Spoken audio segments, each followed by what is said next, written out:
Antes de iniciar a minha fala para hoje, eu trago saudações a vocês. Eu não sei, acho que nem todos de vocês sabem, mas semana passada eu estava na cidade de Santos e domingo estava exatamente na Aliança de São Vicente. E aí então o pessoal mandou trazer um abraço lá de São Vicente até vocês aqui. Então sintam-se abraçados, nós tivemos um encontro de coordenadores das alianças lá. Então eles mandam um abraço a todos vocês e eu disse que com certeza vocês retribuiriam esse abraço. E aí deixei lá. Um privilégio sempre, o povo de Deus é muito divertido e estar lá com eles foi bastante legal. Eu até mandei uma foto, mandei para o presbitério, antes da celebração começar a acontecer, tinha ensaio do louvor e criançada correndo. Eu disse, cara, esse é o DNA das alianças, né? É bem aliança mesmo, louvor tocando, criançada correndo, um calor de 58 graus, também não era tanto, mas foi bem divertido.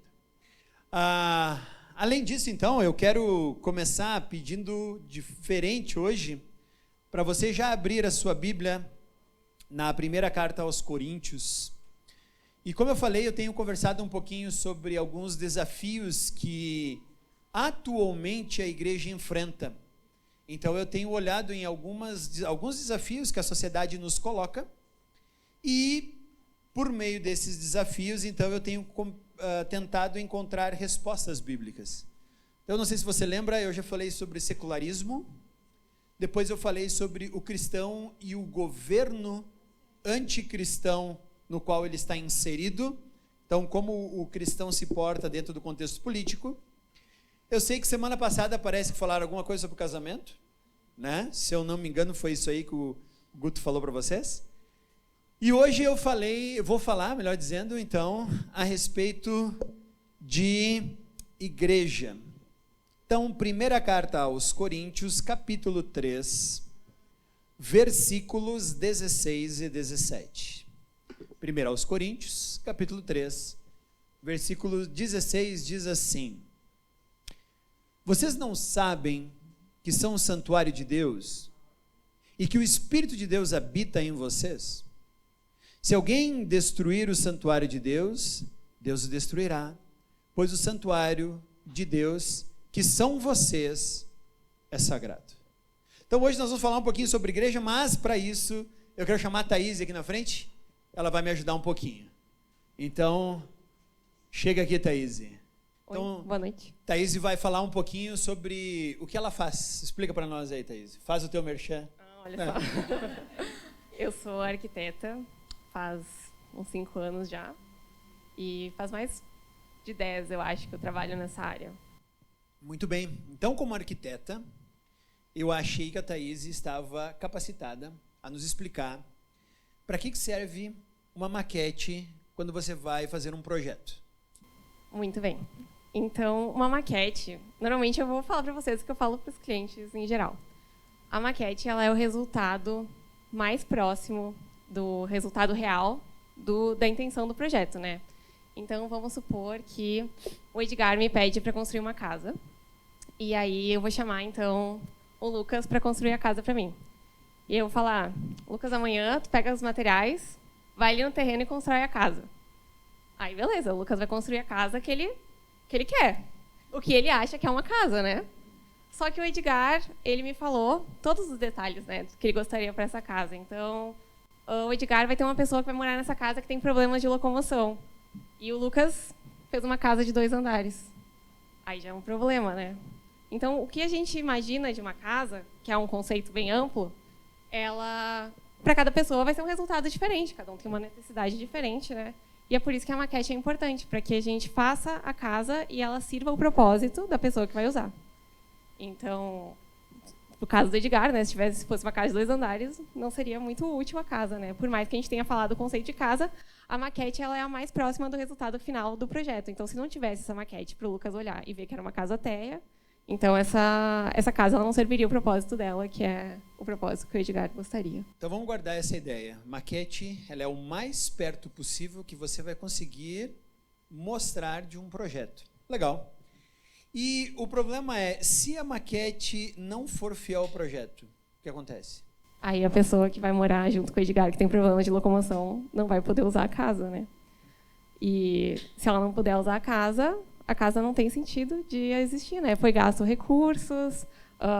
Claro, tem uma solução, né? A gente vai ter que botar um elevador, possivelmente, nela. Mas é um gasto, é um transtorno. Enfim, né? Ela acaba não servindo o propósito dela, que era um propósito simples de morar, né? Ok. E se você mostra uma maquete para o construtor e diz assim, eu quero isso, e ele constrói algo diferente, e aí? Daí já era, né? Enfim, sempre tem que ter alguém, né, que garanta que essa construção vai ser feita da forma certa, né? No caso que é a maquete. Então sempre vai ter que ter alguém ali fiscalizando. Então, de repente, eu estava falando para o Edgar esses dias que a gente estava com um problema de uma tomada, né? A gente esqueceu de botar uma tomada no banheiro. E o eletricista não viu no projeto e a construção continuou acontecendo e essa tomada não foi feita, né? E era uma tomada para secar o cabelo. Aí, para o secador, né? Então, como é que tu vai dizer para uma mulher que ela não pode secar o cabelo dela no banheiro? Fim dos tempos, né? Então, foi culpa do eletricista, né? Porque ele não viu o projeto. E também foi minha culpa, porque eu devia ter olhado aquela tomada e ter visto, né? Que coisa, né? Mas a gente resolveu no final das contas. Mas o caso é, a gente sempre tem que estar acompanhando e cuidando para que a maquete ela seja uma referência para o projeto final, para a construção, né? Então, se não é feito como a maquete, a gente tem um problema lá no futuro, porque ela vai perder a referência. A maquete é a referência final. Ela não é o projeto, ela não é a obra, mas ela é a referência, né? Se a gente não tiver ela, a gente não consegue fazer nada. Ok. Muito obrigado, Thaís. Muito obrigado mesmo. Isso vai nos ajudar bastante naquilo que eu quero que a gente converse hoje. Você acabou de ler 1 Coríntios, capítulo 3, versículo 16, onde Paulo fala, vocês são o santuário de Deus. Certo? Que o Espírito habita em nós e por isso somos o santuário de Deus. Então, o que eu tenho para dizer para nós hoje é que a igreja é uma maquete do céu. A minha vida e a tua vida são uma maquete do céu. E você viu aqui quantas implicações nós temos sobre o que é uma maquete? Ela é o mais próximo possível que você tem de uma construção. Então a igreja ela tem que ser o mais próximo possível do reino dos céus. E ao mesmo tempo, se nós construirmos uma coisa diferente da maquete, o arquiteto lá de cima vai olhar e vai dizer, mas estão fazendo o quê? Por isso que a igreja é extremamente importante. Às vezes nós temos o conceito de que igreja é algo feito de concreto, e Paulo acaba de quebrar esse conceito quando ele fala, vocês são o santuário de Deus. Deus não habita em santuário feito por mãos humanas. Por isso que a igreja, ela é a união das pessoas. E um prédio serve para que nós nos reunamos. É por isso que nós estamos aqui hoje. Mas esse prédio aqui ele não tem nada de sagrado e santo, porque sagrado e santo é cada pessoa habitada pelo Espírito Santo que entra naquela porta. Isso é igreja. Não tem a ver com um prédio. Então a igreja ela é uma maquete do céu. E nós precisamos levar isso com todo cuidado, porque o versículo 17 é um alerta. Se alguém destruir o santuário de Deus, e tu diz, sim, claro, aqueles que vêm destruir a igreja também. Mas e aqueles que não constroem de forma correta sobre a igreja? O que será que acontece conosco? Então, a grande pergunta e o grande desafio de hoje é vivermos como templo de Deus. E o primeiro versículo são esses que nós lemos aqui hoje. 1 Coríntios, capítulo 3, versículos 16 e 17. Vocês não sabem, e é uma pergunta que Paulo fala, e é obviamente uma pergunta retórica, mas é uma pergunta que tem que levar o âmago do negócio. Vocês não sabem que são o santuário de Deus e que o Espírito de Deus habita em vocês? Vocês perderam a visão, e você diz, por que Paulo está falando isso? Porque no início do capítulo 3, se você puder ler, e eu te aconselho a ler em casa, Paulo está falando sobre uma igreja que estava dividida. O capítulo 3 é conhecido pelas divisões da igreja. E Paulo vai usar essa metáfora de construção durante todo o capítulo 3. Ele fala assim, vocês estão lá e uns dizem que são de Paulo, outros dizem que são de Apolo. Eu digo para vocês que eu construí de forma correta sobre aquilo que Deus me deu como projeto do céu. Então a verdade central para nós de início é que igreja não é um prédio, é a habitação de Deus na terra. E como habitação de Deus na terra, nós apontamos para o céu. Qual a implicação disso? A implicação disso é que Deus está presente na igreja. Paulo já afirmou isso, que legal. Não apenas em teoria, mas na prática. Ao mesmo tempo, pessoal, a igreja é santa. Paulo fala ali. E o que é santo? Santo significa separado. Deus separou a igreja para ele. Deus fez um projeto e agora ele mostra para o mundo e diz assim: olha o que eu quero que você seja. Então significa que toda a ação que eu tenho tem que ser uma amostra de como vai ser no céu. Agora pensa aí, como é que é a tua relação com teus pais? É uma referência do céu? Como é a tua relação com teus filhos? Qual é a tua relação com teu namorado, tua namorada? É uma referência do céu? Como é a tua relação com teu esposo ou com tua esposa? É uma referência do céu? Como um aluno na faculdade, na escola, onde quer que você esteja fazendo, você é uma referência do céu? Será que como empregado, eu sou uma referência do céu? Será que como patrão, eu sou uma referência do céu? Porque é para isso que nós estamos aqui, pessoal. Nós não estamos aqui para brincar de ser religioso, ir no domingo numa igreja, fazer uma oração legal, cantar um louvor bonito. Nós estamos aqui para sermos uma referência no céu. Mateus, durante o Sermão do Monte, capítulo 5, ele começa com as bem-aventuranças, e quando ele vai fechar a parte das bem-aventuranças, ele anota Jesus dizendo: porque vocês são o sal da terra e a luz do mundo. Acabamos de cantar isso aqui. Somos mesmo a luz do mundo? As pessoas olham para nós e a gente está apontando para o céu? Todos os nossos relacionamentos, tudo o que fazemos, precisa apontar para o céu. A maior vergonha que eu tenho passado ultimamente é ouvir por aí que cristãos que têm cargo dentro da igreja, e até mesmo denominações inteiras, têm colocado o nome de Jesus bem pertinho do lixo, por falta de integridade, honestidade, temor, santidade. Por todos esses motivos, os evangélicos estão sendo motivo de chacota para a sociedade aí fora. Por quê? Porque realmente, quando o mundo debocha de muitas expressões do cristianismo, às vezes eu concordo com o mundo. Por quê? Porque nós deixamos de ser uma referência do céu.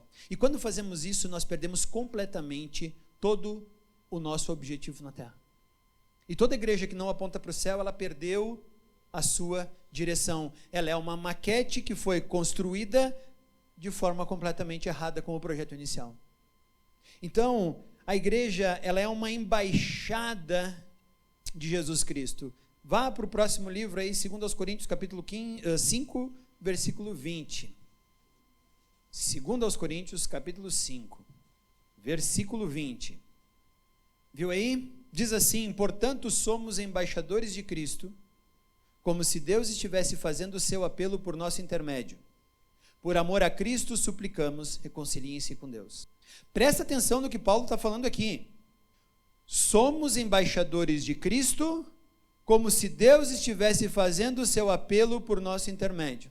Qual que é o apelo de Deus? O apelo de Deus é: Deus está não distante, Deus está próximo, chamando o pecador para perto dele, dizendo: venham a mim. Por que vocês estão continuando ou tentando viver uma vida na rebeldia de vocês? Se acheguem a mim. Deus está fazendo esse apelo. Como que Ele está fazendo esse apelo? Por meio de nós.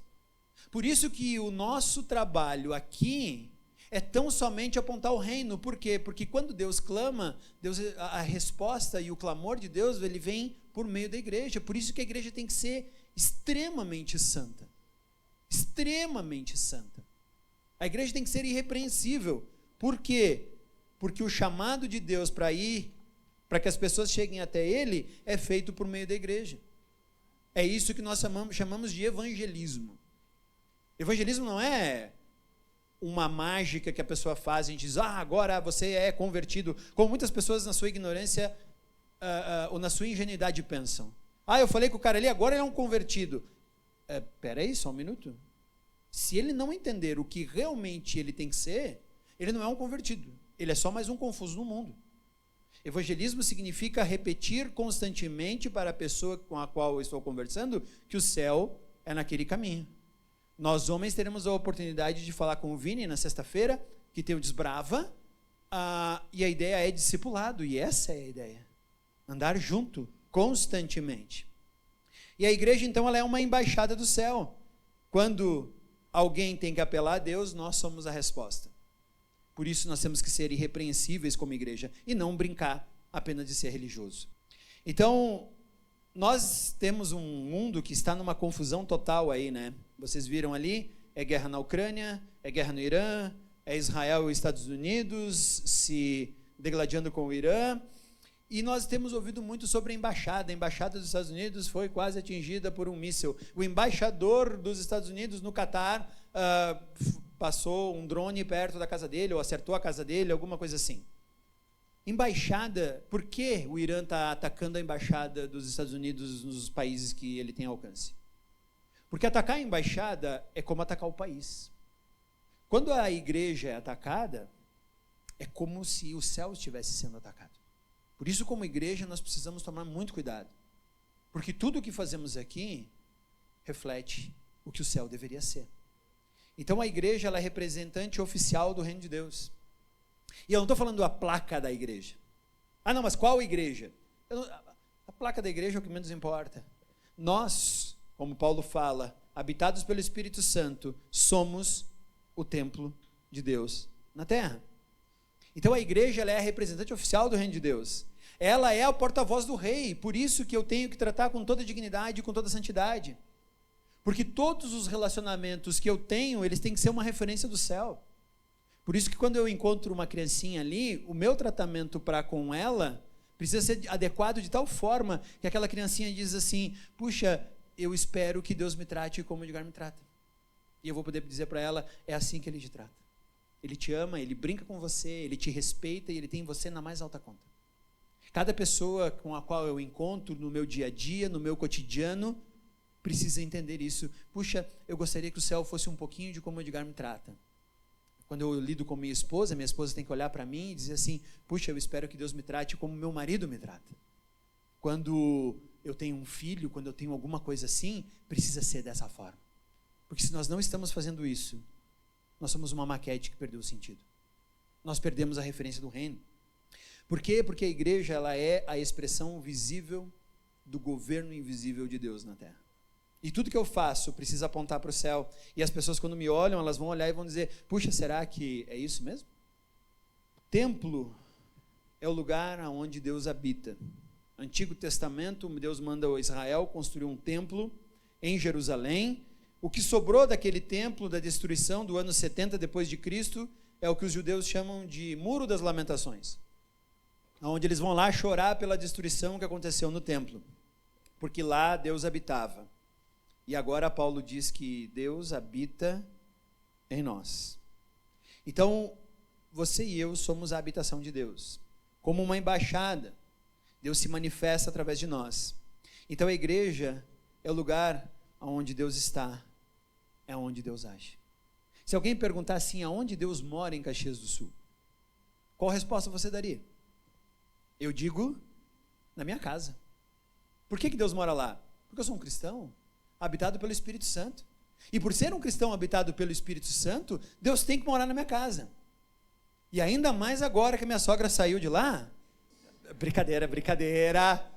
O inimigo foi eliminado completamente. Não, brincadeira.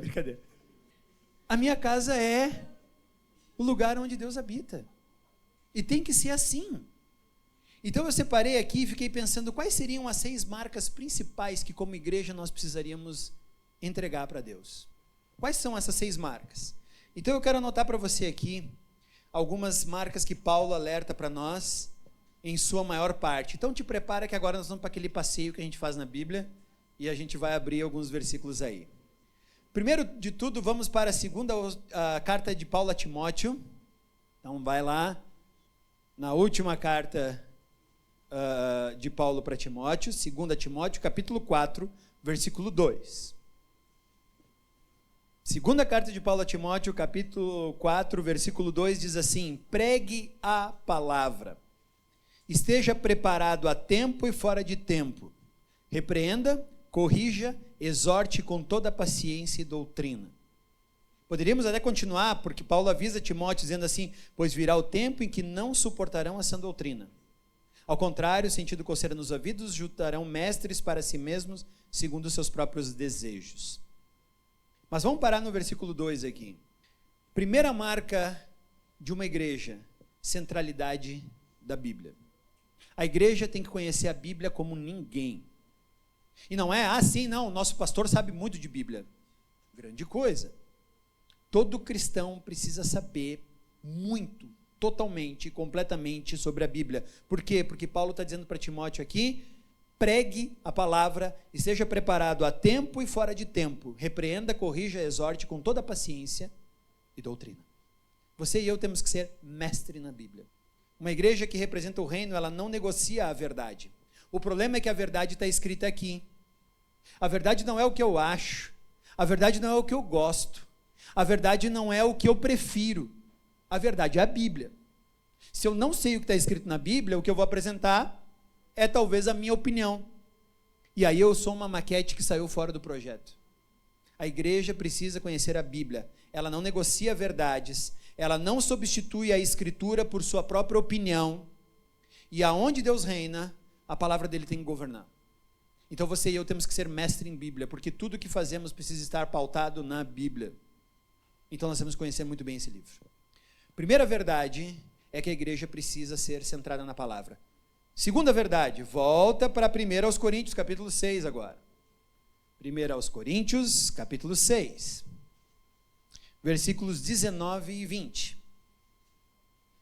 Todo mundo chegou lá? 1 aos Coríntios, capítulo 6, versículo 19, diz assim: acaso não sabe que o corpo de vocês é santuário do Espírito Santo, que habita em vocês e lhes foi dado por Deus, e que vocês não são de vocês mesmos?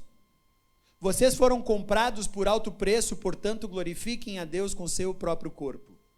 Qual é essa segunda verdade da igreja? Primeiro, ela é centrada na palavra. Segundo, ela tem uma santidade visível. Santidade visível. O templo de Deus não podia ser profanado, então a minha vida não pode ser profanada. Então a forma pela qual eu ajo, a forma pela qual eu trato a outra pessoa, precisa ter em alto nível essa santidade. A forma pela qual eu trato os meus amigos, filhos, parentes, os pais, esposa, esposo, tem que ser totalmente santa, porque a igreja reflete o caráter de Deus. Então a santidade, ela não é uma opção para o cristão, ela é a identidade da igreja. Além de ser centrada na palavra, a igreja tem que ser santa em todos os seus relacionamentos. Nós temos que ser santos, nós precisamos expressar a nossa santidade. Então uma igreja saudável, ela é centrada na palavra de Deus, ela exerce sua santidade de forma visível. A próxima está em 1 Coríntios capítulo 13, mas eu vou te poupar de ter que ler todo esse capítulo, mas vai ficar de tema de casa.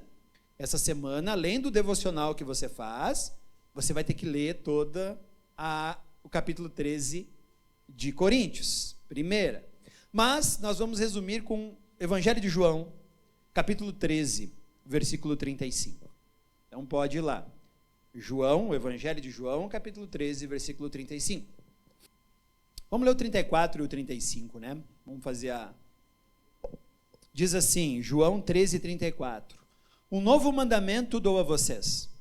Amem-se uns aos outros como eu os amei. Vocês devem amar-se uns aos outros. Com isso todos saberão que vocês são meus discípulos, se vocês se amarem uns aos outros. Então, quando alguém estranho entra por aquela porta, ele tem que olhar para essa igreja aqui e ele tem que dizer assim: esse povo se ama. Talvez a gente não concorde, nós temos aqui colorados, nós temos aqui gremistas, nós temos aqui juventudistas, nós temos aqui torcedores do Caxias. Nós temos aqui pessoas que votam de um lado e votam do outro. Nós temos aqui pessoas que são de uma classe social e de outra. Nós não somos homogêneos, mas nós nos amamos. E esse amor tem que exceder as nossas preferências, as nossas escolhas, porque nós nos amamos. Independente do que fazemos, amamos uns aos outros. Então a igreja, ela tem que ser conhecedora da palavra, ela tem que expressar sua santidade e ela tem que amar o próximo. Sem amor, o reino de Deus não é visível. Assim saberão que vocês são meus discípulos, se tiverem uma placa piscando dizendo igreja, igreja. É isso que está escrito? Não. Assim saberão que vocês são meus discípulos, se entrarem em um prédio confortável, com boas cadeiras, um telão e uma boa banda. É isso que está escrito? Não. Assim conhecerão que vocês são meus discípulos, se vocês tiverem lá na frente um pastor, pregador, muito eloquente e bom. É isso que está escrito? Não. Assim saberão que vocês são meus discípulos, se vocês amarem-se uns aos outros. Então isso é extremamente importante. O reino de Deus só é percebido entre nós por meio das relações. Por quê? Porque Deus não é um Deus de religião. Deus não é um Deus de domingo. Deus é um Deus de relacionamento, por isso ele mandou Jesus. Porque Deus amou o mundo de tal maneira que deu o seu Filho, para que todo aquele que nele crê não pereça, mas tenha vida eterna. É um relacionamento e não um monte de regra a ser cumprida. Deus é um Deus de relacionamento. Então nós só mostraremos para o mundo que nós somos realmente de Deus quando nossos relacionamentos forem baseados em amor, forem profundos, forem éticos, forem respeitosos, santos e tudo mais. Mas, além disso, além de ser conhecedora da palavra, além de amar na prática, além de ser santa no seu cotidiano, a igreja tem uma missão ativa. E agora nós voltamos para as epístolas de Paulo, 2 aos Coríntios. 2 aos Coríntios, capítulo 5, versículos 18 e 19. 2 aos Coríntios, capítulo 5, versículos 18 e 19. Diz assim, roubaram meus versículos aqui. Não, está aqui. Tudo isso, porém, provém de Deus, que nos reconciliou consigo mesmo por meio de Cristo e nos deu o ministério da reconciliação. Ou seja, que Deus em Cristo estava reconciliando consigo o mundo, não levando em conta os pecados dos homens, e nos confiou a mensagem da reconciliação. A igreja tem uma missão ativa. Aquilo que nós chamamos de evangelismo, na verdade, é o reconciliar a pessoa com Deus por meio da cruz de Cristo. E isso é evangelho.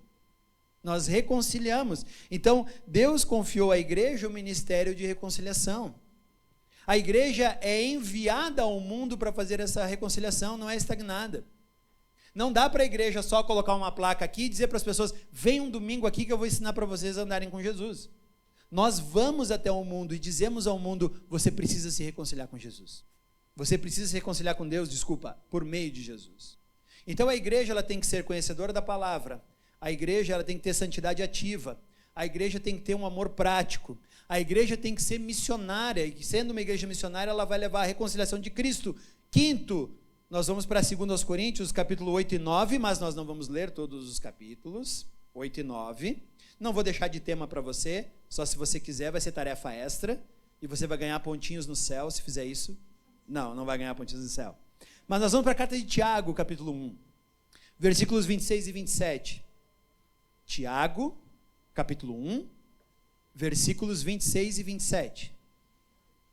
Tiago 1, 26 e 27 diz assim, se alguém se considera religioso, mas não refreia sua língua, engana-se a si mesmo. Sua religião não tem valor algum. A religião que Deus, o nosso Pai, aceita como pura e imaculada é essa: cuidar dos órfãos e das viúvas, das suas dificuldades e não se deixar corromper pelo mundo. Qual que é esse quinto valor? Justiça e misericórdia. Nós, como igreja, precisamos olhar para o mundo que está sofrendo.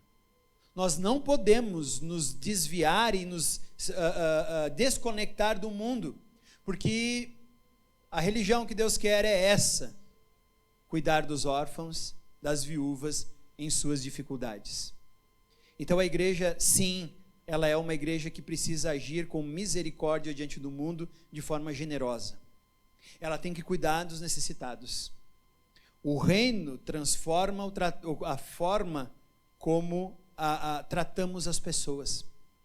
E aí aquela pessoa na rua que está passando dificuldade, aquele teu vizinho que está com um problema, aquela pessoa que está passando por algum tipo de necessidade, nós vamos até ela e nós a ajudamos, e da melhor maneira possível, de como conseguirmos. Eu lembro nas enchentes que nós fazíamos os grupos aqui, saíamos no sábado de madrugada, até onde a lama tinha chegado, porque nós queríamos que aquelas pessoas habitassem em um lugar digno. Por quê? Porque elas eram boas, porque elas eram cristãs, a gente não conhecia, a gente orava e dizia, Deus nos leva até lá, e era engraçado, a gente chegava e Deus nos conduzia. E nós temos um ministério de ação social, né? Que ajuda pessoas com necessidades, com cesta básica, com remédios, com leite, e com até conta de luz já foi paga pelo nosso Ministério de Ação Social, porque é isso que nós entendemos que nós devemos fazer também.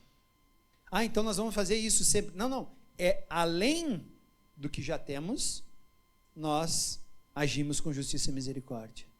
A igreja conhece a palavra, a igreja é santa em sua prática, a igreja ama, a igreja é missional e ela tem uma missão de reconciliação, ela age com justiça e misericórdia diante do mundo. E continua, 1 Coríntios capítulo 2, versículos 4 e 5. 1 Coríntios capítulo 2, versículos 4 e 5.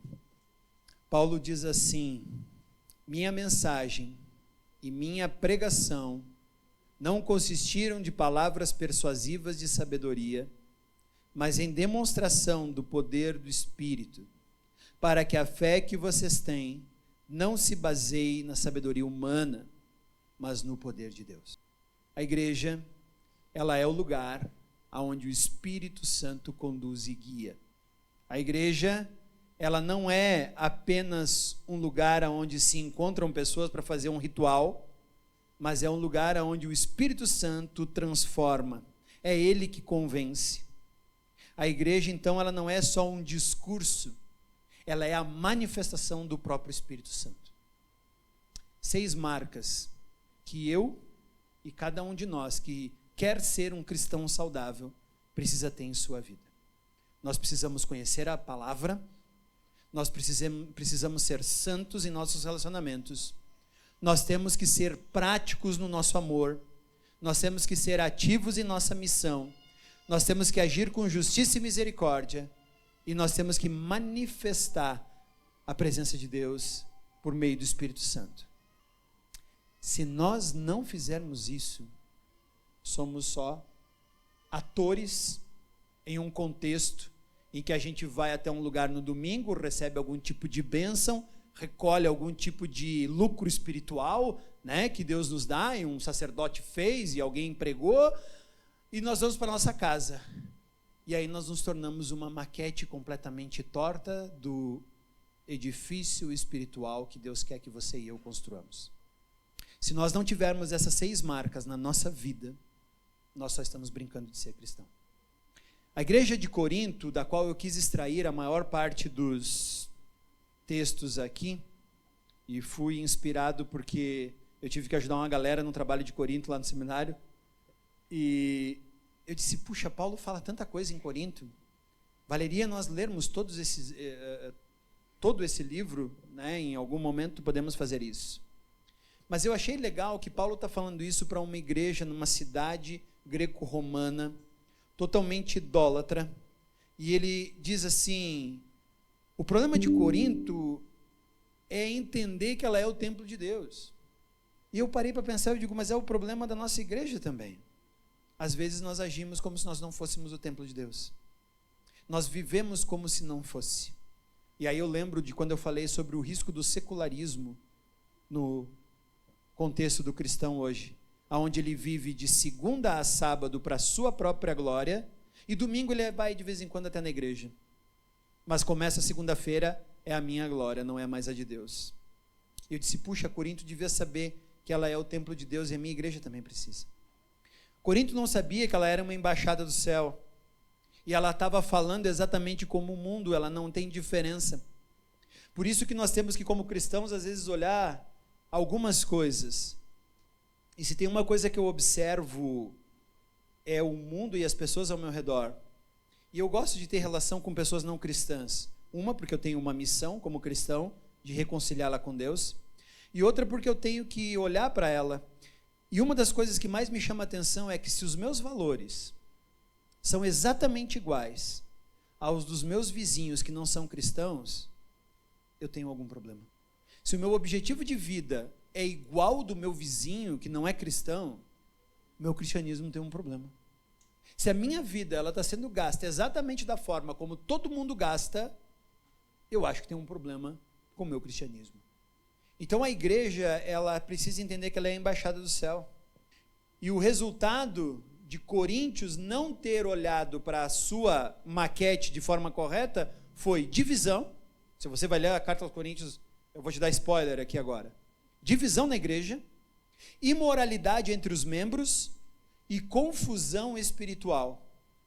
E é engraçado que essa igreja, ela não deixou em momento algum de ter dons, mas ela deixou de ter santidade. Ela não deixou de ter uma estrutura, mas ela deixou de ter a presença de Deus. E ela não deixou de ter voz, mas ela não representava mais o reino. Esse é o problema de Paulo com a igreja aos Coríntios. Ele diz assim: vocês não sabem que vocês são o templo de Deus? Vocês não sabem que vocês são a embaixada de Deus na terra? Então por que vocês não estão agindo com santidade, presença de Deus e representação do reino? Ao contrário, vocês estão sendo idólatras, estão divididos e vocês estão com meio de uma confusão espiritual danada.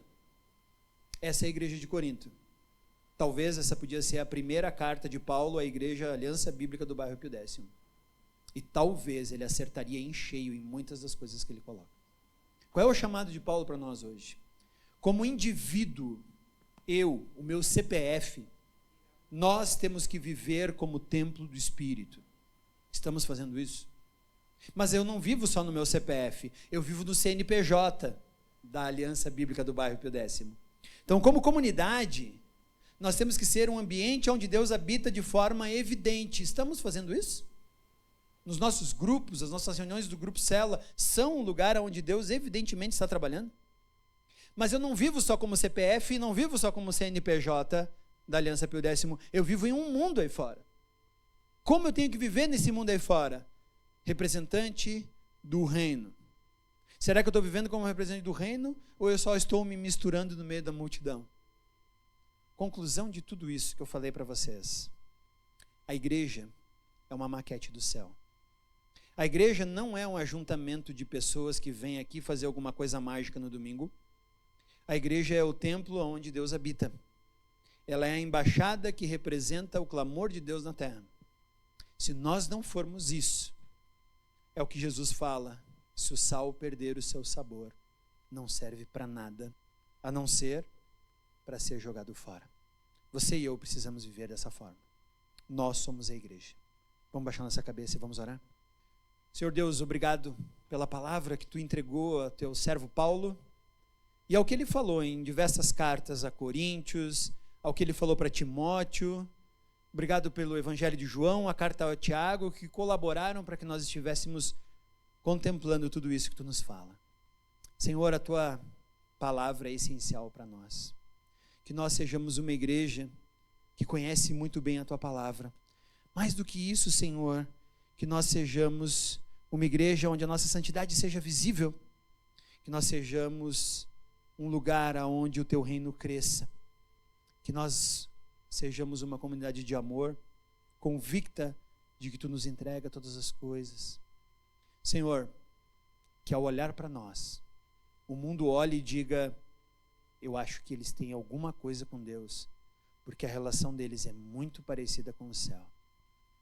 Senhor, nos perdoa pelas vezes em que nós esquecemos dessa verdade, nos perdoa pelas vezes em que seguimos nossos próprios caminhos e tentamos viver de nossa própria forma. Senhor, obrigado porque Tu és o Deus da graça e da misericórdia que nos perdoa. Nos ajuda a andarmos cada vez mais na Tua direção, para a Tua honra e para a Tua glória. Em nome do Senhor Jesus Cristo. Amém.